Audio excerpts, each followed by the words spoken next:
I am 94 years old. My name is Erik Halvorsen. I have buried my wife, Sophia. I have attended the funerals of my closest friends. I have shaken hands with rivals in hospital rooms and never seen them again.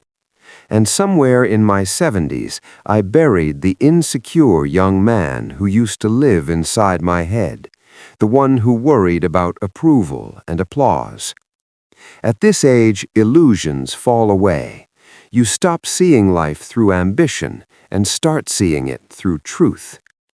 I feel like a man standing on a high ridge at the end of a long climb. I can see the valley behind me clearly now.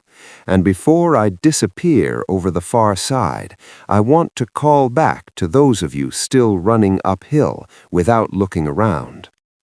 You are living as if time is generous. It is not.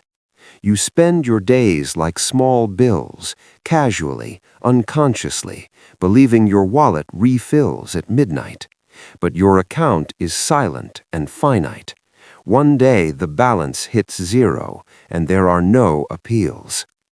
You understand mortality as vocabulary, but not as reality. If you truly felt how fragile your timeline is, you would not delay your happiness the way you do. Let me tell you about Tomasz. We met in 1981, working on a rail expansion project in Poland. Tomasz was exceptional, spoke carefully, planned precisely, always 10 steps ahead. One winter evening after we secured funding approval, we celebrated with hot soup and brandy at a small restaurant. He told me, 3 more years of pressure, then Marta and I move to the countryside. I'll build furniture by hand. I'll finally rest properly. He showed me sketches of chairs he wanted to make. 2 weeks later, his car slid on black ice during a routine drive home. That workshop never existed, neither did the chairs. His tools were still in boxes when his brother sold the apartment. The tragedy is not that people die. That is universal. The tragedy is how many people postpone living until it becomes impossible. I have seen this pattern for decades. I'll enjoy life after the promotion, after the mortgage, after the children grow, after the market stabilizes, after. There is no after. There is only the day you are currently inside. I learned this lesson the hard way. At 52, I canceled a hiking trip with Sophia because of a contract negotiation. She went with her sister instead. It rained the entire weekend. They laughed the entire weekend. She told that story for years, and every time she told it, she looked at me and smiled kindly. But I heard what wasn't said. I missed a memory that could have been mine.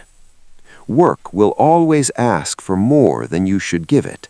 Always. I once believed achievement would create security, but achievement only creates more requests for your time.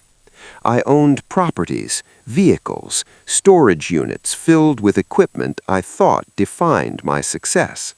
When I downsized at 81, we sold or gave away nearly everything in 3 weeks. Do you know how much of it I miss? Almost nothing. Objects shout when you buy them and whisper when they leave. People are the opposite. I have never once sat beside a dying friend who said, "I wish I had purchased a better television."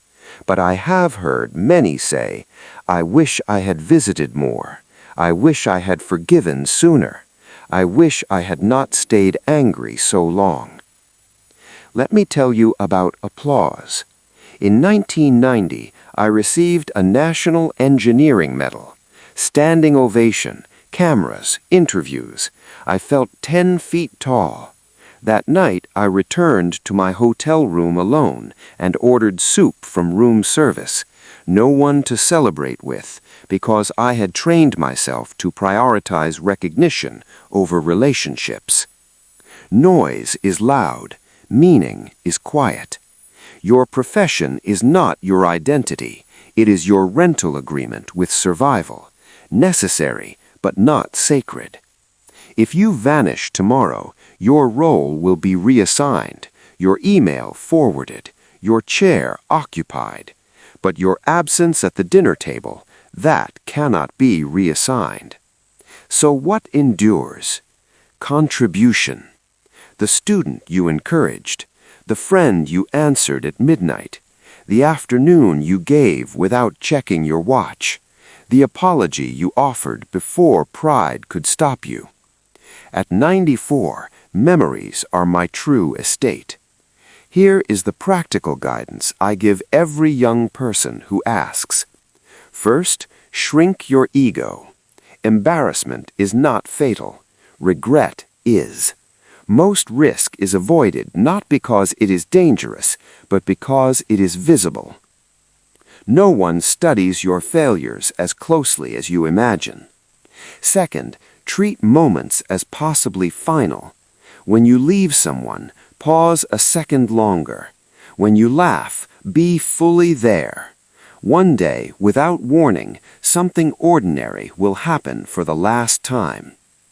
Third, schedule joy early. Do not leave all pleasure to old age.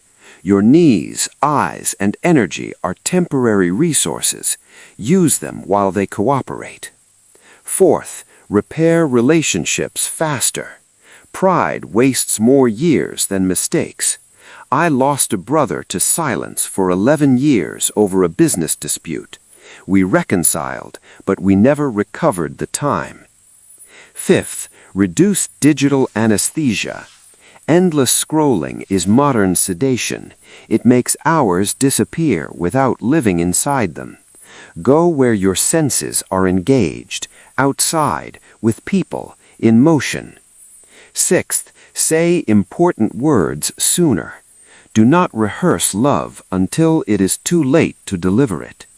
I have held Sophia's hand in a hospital room and felt how quickly warmth leaves the body. That moment reorganizes your priorities permanently. You think life is long because you measure it in years. It is actually short because it is measured in moments you truly feel, and those are fewer than you expect. Most people do not die from lack of time. They die from postponement. Do not become efficient at the wrong things. Eat the good meal now. Take the photograph now. Write the message now. Forgive now. Begin now. I am tired, and my voice is not as strong as it was, but my message is. Do not wait to start living. Start while you are still early to enjoy it. Go. Make yours count.